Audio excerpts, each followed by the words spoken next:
It's just more like it's an illegal act. It has to do with forcing yourself into someone, and which is not accepted. I found rape to be a wrong thing to do to any person. No one should go through that. It's totally wrong, and our government are not really doing much about it.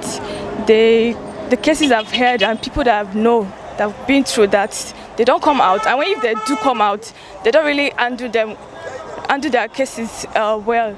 So for me, I believe whoever does that, they should punish them greatly. They should send them to jail, and they should arrest them.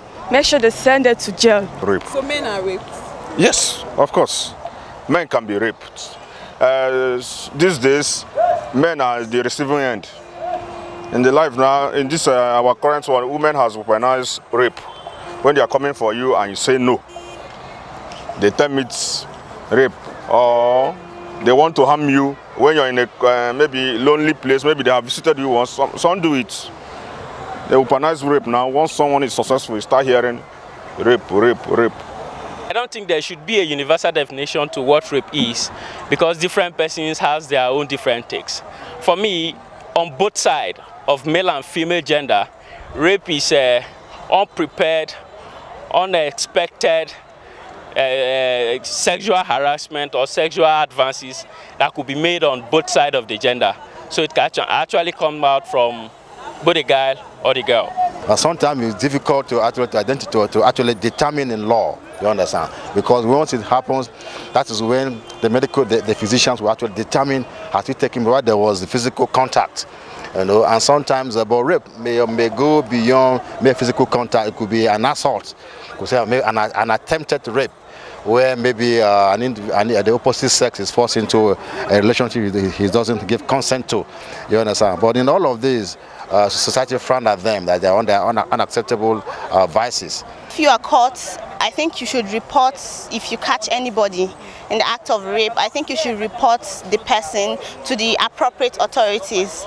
Then you could report the person to the police could now charge the person to court, and the person would get his maximum sentence. You see, the issue of rape is a lack of sexual education from the basis.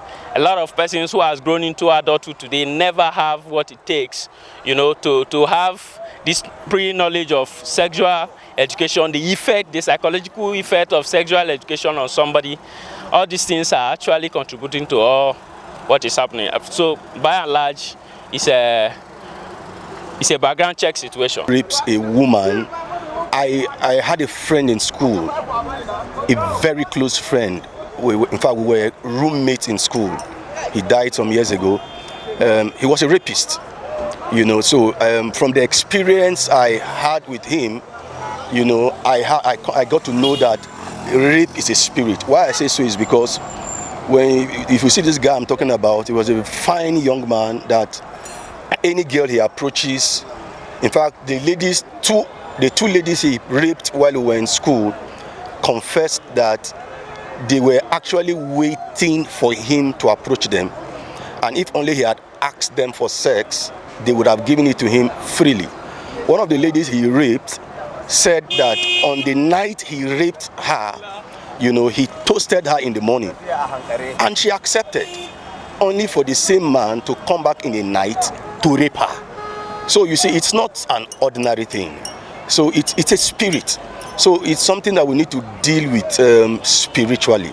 Any young man who indulges in rape, we need to take a second look at that person and see how we will help such a person. Rape is not an ordinary thing.